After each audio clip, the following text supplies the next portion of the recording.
Good morning, friends. In my last class, I had started with the explanation of gap type lightning arrestor with non-linear resistor. I had explained the wall type lightning arrestor. Next is Thyrite type lightning arrestor. Now, basically, all these all these gap type lightning arrestors with non-linear resistors come under the category of wall type lightning arrestor. In wall type lightning arrestor, there were two elements. Number one, the spark gaps, and second is nonlinear resistance blocks.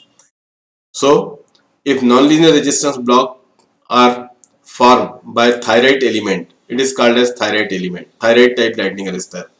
If these nonlinear resistance blocks are formed by silicon carbide element, then it will be called as silicon carbide type lightning arrestor. But basically, it is wall type lightning arrestor having two components, spark gap and non-linear resistance block.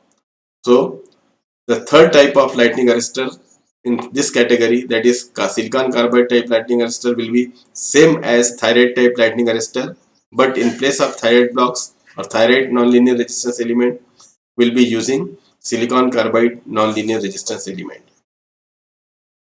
So Thyrite type lightning arrestor is basically a wall type lightning arrestor in which non-linear resistance material is Thyrite.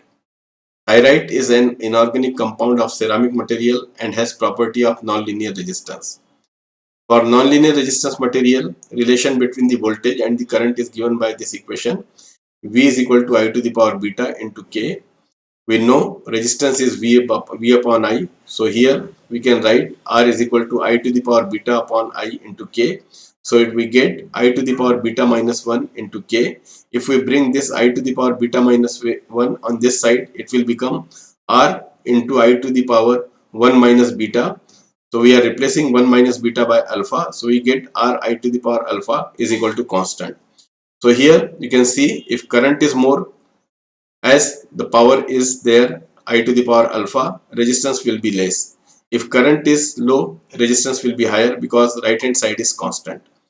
If we are using n number of nonlinear element blocks in series, then the resistance will be multiplied by n.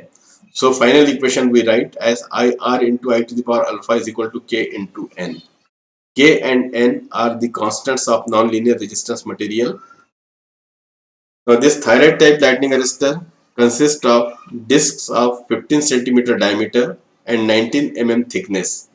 The surface of the disc is spread by a metal layer so that there exists electrical connectivity between the disc, and all the discs are enclosed in a glazed porcelain container. For Thyrite element, K is 4650 and alpha is 0.72, and for silicon carbide, K is 3608 and alpha is 0.798. Now let us see working. On the occurrence of lightning, the surge voltage causes the gap to break down and the resistance decreases to a low value. Thus, the lightning or voltage is discharged to the ground.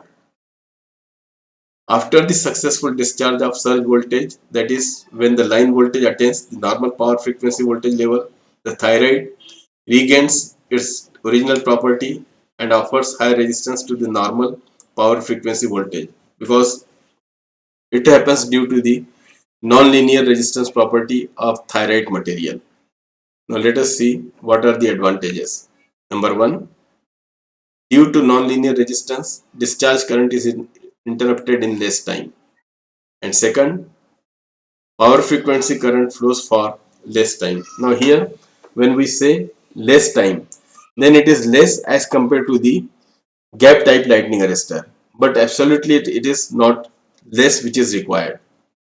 Now drawbacks: transition from voltage withstanding state to current carrying state is not smooth because there is gap which breaks down. Therefore, transition is not smooth. And normal conditions are restored in relatively more time. It is relatively less when we compare it with the gap type lightning arrestor, but it will be relatively more when we compare this with the gapless lightning arrestor. Now let us see one numerical on this. Numerical says A valve type lightning arrestor consists of 15 Thyrite blocks. The constants of Thyrite blocks are K is 4650 and alpha is 0.72. Find the resistance to the surge current for a voltage surge of 500 kV. The surge impedance of the line is 500 ohms. Second part of the numerical is if the Thyrite blocks are replaced by silicon carbide blocks with constant K is 3608 and alpha is 0.798, compute the same. These are the constants of silicon carbide material. So in first case, the wall type lightning arrestor has Thyrite blocks. In second case, it has silicon carbide blocks. Let us solve the problem. Surge current is given by I is equal to surge voltage divided by, this should be surge impedance. It is not I, it is surge impedance. So this will be 500 kV, that is the surge magnitude, divided by 500 ohms, that is the surge impedance of the line. So we are getting I is equal to 1000 ampere. Now given N is 15, K is 4650 and alpha is 0.72. So substitute in this equation. R is unknown, I is 1000, alpha is 0.72, K is 4650 and number of blocks are 15. So we get resistance is equal to 482.55 ohms. So when surge voltage comes, the Thyrite element provides or offers the resistance of 482.55 ohms. Now these Thyrite blocks are replaced by silicon carbide blocks. So K and alpha are different. K is 3608 and alpha is 0.798. Now substitute the values. R into current to the power alpha is equal to K into 15. So resistance is coming 218.45 ohms. Now when we compare these two results, we find that with Thyrite as nonlinear resistance element, the resistance offered is relatively more than the resistance offered by silicon carbide element. So obviously, when we have to prefer, we will prefer the silicon carbide element because it is offering less resistance. So current will be discharged in relatively less time. Now before explaining the gap type lightning arrestor in this lecture, I would like to show you two slides. Number one is for my book on time management. The title of the book is A Concise Book on Time Management, 10 Practical Techniques to Make It Habit of Time Saving and Time Management. The book is Kindle edition and it is available on Amazon. This is the link for the book. It is also given in the description box. If you want to make efficient and effective use of your time, then read this book.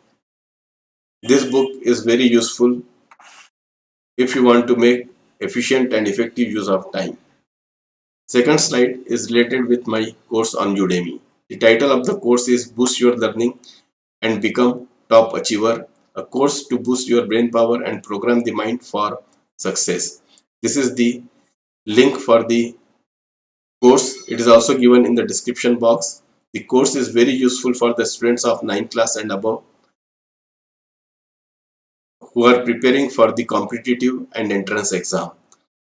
At present, the course is available at discounted price of 499 and last 2 days are left on this discounted price. And course is coming with 30-day money back guarantee.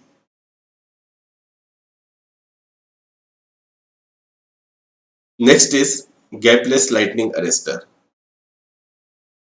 This is the most commonly used arrestor in modern power systems. It consists of a stack of series connected metal discs made up of zinc oxide. The material is doped by adding some fine powder of insulating oxides. The powder is treated with some processes and then it is compressed into a disc shape. The disc is then enclosed in a porcelain housing fitted with nitrogen gas or sulfur hexafluoride. Now why zinc oxide? Because zinc oxide has high degree of non-linearity in resistance over a large current range, hence series gap is eliminated. Hence the gapless lightning arrestor is also called as metal oxide arrestor or zinc oxide gapless lightning arrestor. So here you can see the gap is eliminated due to the high nonlinearity of the zinc oxide material. At normal operating condition, the lightning arrestor does not allow the current to flow, so it is acting as perfectly open circuit. When an overvoltage occurs, there is sharp transition from insulating to conducting phase. The current starts flowing and the surge is diverted to the ground.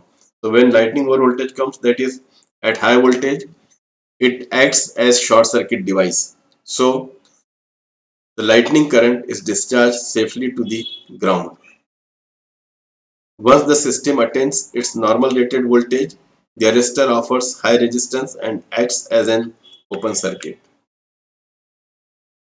So gap is totally eliminated. So zinc oxide is acting as open circuit material at low voltage, that is at normal system voltage, and when there is transition from system voltage to over voltage due to lightning, the transition, there is transition in the property also from open circuit to short circuit. Advantages: the biggest advantage is due to absence of gap, there is the transition from voltage withstanding state to current carrying state is smooth. Second, normal conditions are restored very quickly. And there is only one disadvantage. During normal condition also, it conducts some current. However, it is in the range of milliampere. So that is the only disadvantage. Now this is the diagram of zinc oxide lightning arrestor. So these are the zinc oxide blocks and there is no gap. You can see here there is no gap.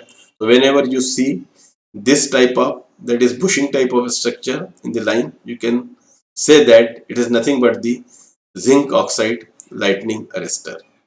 So that is all about gapless lightning arrestor. Thank you.